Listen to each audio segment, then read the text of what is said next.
All right, my people. How far now? How una dey? Welcome back to the channel. Please, make una carry share come closer. Let's talk about the upcoming transfer window. I came across this article in the Chelsea Tribuna, and they were talking about, or they posted about four possible Chelsea arrivals and the eight players that will be likely leaving Chelsea at the end of the season. Now, four players that they listed as possible arrivals, two of them has already been confirmed as Chelsea players. They are just waiting for like the end of the season to formally complete the switch. Giovanni Quenda, who is a Sporting CP player, but he has actually finished or finalized everything that he needs to finalize regarding his Chelsea move. He's even spent time at Cobham during his injury layoff before he got well and returned to Sporting. So he will be at Sporting until the end of the season. Then he will make it official that he's a Chelsea player. Then the next person is Emmanuel Emega. The same case with Giovanni Quenda. He's a ROC Strasbourg player that Chelsea signed and allowed him to stay back in the club. He will officially join Chelsea at the end of the season too, ahead of next season. Then the other two players that we have not actually made any move on. One of them is Adam Wharton of Crystal Palace, a very good midfielder actually, and this season he has actually taken his game a little bit higher to the next level. Now, I don't actually fancy Adam Wharton signing, considering the presence we have in Chelsea midfield now. Enzo Fernandez, Moises Caicedo, Romeo Lavia, Andre Santos, all of that. But if we are going to push for Adam Wharton, I think it's going to happen when Enzo Fernandez is gone, because considering his transfer rumors that is flying around and his push to leave Chelsea, we are only going to make that major signing because Adam Wharton is not going to command a little transfer fee. It's going to be huge. So coming to Chelsea when Enzo Fernandez is still available, even though they are not direct like for like replacements, but Chelsea is not going to have an Enzo Fernandez in the team and still bringing Adam Wharton. So I'm not really excited about that particular interest in Wharton. Then the next person they listed amongst the four persons is Murillo of Nottingham Forest. Now Murillo, last season Nottingham Forest, like, we are playing very good football in the Premier League under Nuno Espirito Santo. Like, their football generally were impressive. Everybody was impressing in the team. Murillo also was not an exception. He was one of their best players last season. But this season, a dip in form has occurred for him and the team generally. Nottingham Forest are actually battling relegation currently. They have been inconsistent. A lot of managerial changes this season after sacking Nuno. They brought in Ange Postecoglou. Who else has they brought in again? Sean Dyche. So he has lost his form, but then the quality is there. This is where you hear the parts where you hear like the saying of form being temporary and class being permanent. Murillo is a good player. If you want a left-footed central defender, Murillo is that man for you. Very tough tackling, aggressive. He's not so like tall, but then what he lacks in height, he makes up with his technicality and his aggression. So he's a good defender. But does he have a chance at Chelsea? Maybe also after we make some sales, the likes of Badiashile leaving, you can actually say, okay, because he's a left footer. Badiashile is a left footer. You can, if we manage to ship out Badiashile, then you can say, okay, Murillo can come in and be like a like for like replacement for Levi Kowie, who is coming back from an ACL injury. At least when Kowie cannot play all games, Murillo will be the next option. But then these signings will actually be made if we make major sales of players in their positions. You understand? Because these are not players that you can sign and just bring to the bench. You see Murillo, you see Adam Wharton. They would want to come into a team where they will be assured of playing consistent football and not beat parts. So yes, that's going to be the only challenge. We need to sell. The likes of Badiashile should go. So these are the four players: Emmanuel Emega, Giovanni Quenda, Murillo, and Adam Wharton, the four incoming players. Then the eight people that are expected to leave Chelsea. Enzo Fernandez is the latest person on this list now, and you will not blame anybody that put him in this list because there has been a lot of information flying around regarding his future at Stamford Bridge, and he is not helping matters with the statements he has been making in his interviews. So a lot of people believe that Enzo might actually leave Chelsea at the end of the season. Yes. So outside Enzo Fernandez, the next person on the list is Tosin, Uncle Tosin. Like a lot of Chelsea fans has made Tosin the scapegoat for our defensive worries this season. Like to the point that even when he's not playing, some people can jokingly blame Tosin while he's sitting on the bench. Some people will still blame him for a goal that Chelsea concedes. When Tosin no dey inside pitch, oh, that's how how much Chelsea fans have come to like dislike him. Let me just put it that way. Yes. So Tosin is very likely going to leave Chelsea. He's 28, the oldest player in the Chelsea team currently, signed on free from Fulham. I think this is just his second season as a Chelsea player, and he has not really impressed, to be fair. So if we are going to find where I go get problem with these people na to release the ones we get and then bring in similar people or even the ones that are worse. That's going to be where our problems will start, personal problem. So Tosin, yes, is another player that is expected to leave Chelsea at the end of the season because he has not been impressive. The next player is Axel Disasi. Everybody knows him. Relegated to the under 21s bomb squad. That's the name they gave the Chelsea players that they don't need. We call them the bomb squad members.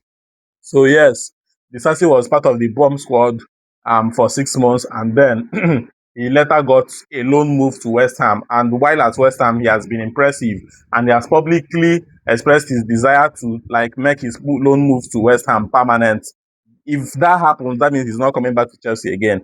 And even if he does not stay back at West Ham, I still know that Chelsea will find a way, want to find a way to like get rid of him finally. So yes, that is also another one to look um out for.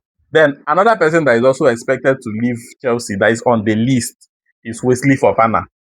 You know, because of his series of injuries, inconsistent form, and all of that, a lot of people believe that Fofana might not get to that level that he's expected to as a Chelsea player. He had a lot of promise at Crystal Palace, which prompted Chelsea into spending £74 million to sign him. But since he came to Chelsea, he has not really like met that expectation.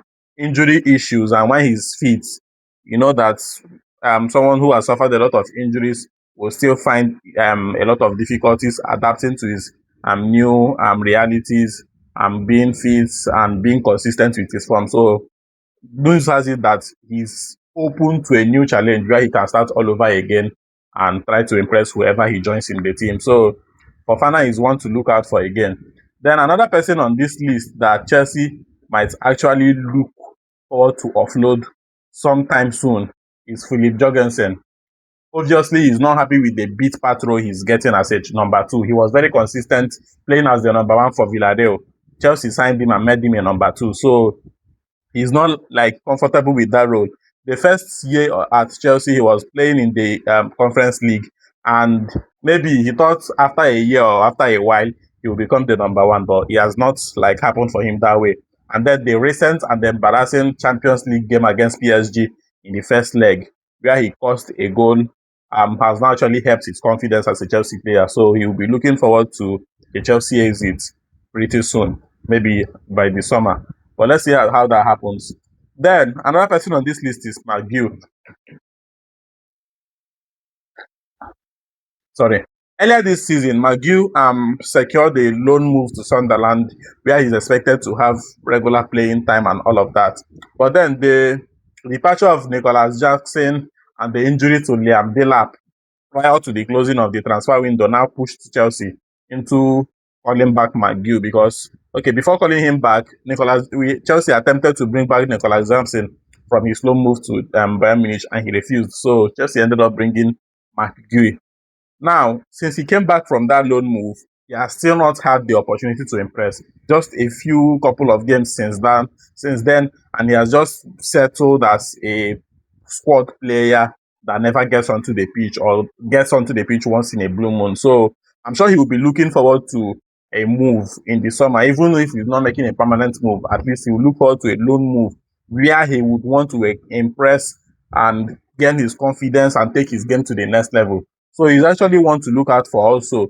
Then another person that is expected to leave Chelsea, everybody knows this one, is a problem child, Nicholas Jackson. He his issue with Chelsea is not a secret. And then the controversy surrounding his move to Bayern Munich, Chelsea trying to call him back, and his refusal to return because of he felt like Chelsea are trying to control him, or that Chelsea are not taking him serious, so he refused to return. He's still at Bayern Munich, and from every indication, they are not looking like a team interested in triggering his buy clause. He has this number of games that he needs to play as a Bayern Munich player. I think 40 games, 40 starts as a Bayern Munich player that will eventually trigger the obligation to buy him. And obviously, he's not going to get to that number of starts before the end of the season. So Bayern has also made it like indirectly clear that they are not going to sign him at the end of the season. So Nicholas Jackson is coming back to Chelsea. Now the big question is, will he stay back at Chelsea and compete for his place, or is Chelsea sending him out on another loan or a permanent sell? The latter is the likeliest option, sell him off permanently, but we'll just see how that happens. First of all, next season end, make he come back, maybe have a preseason under Liam Rosenio or have a few training sessions, then that decision will now be made. But as manager, we no get talk for the sporting activities of the club that he's in charge of.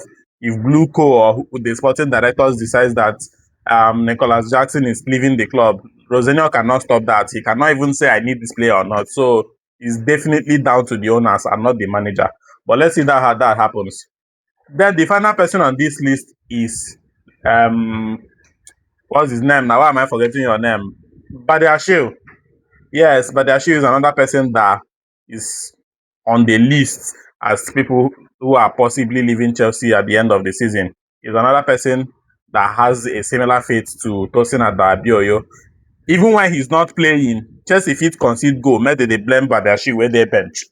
You understand?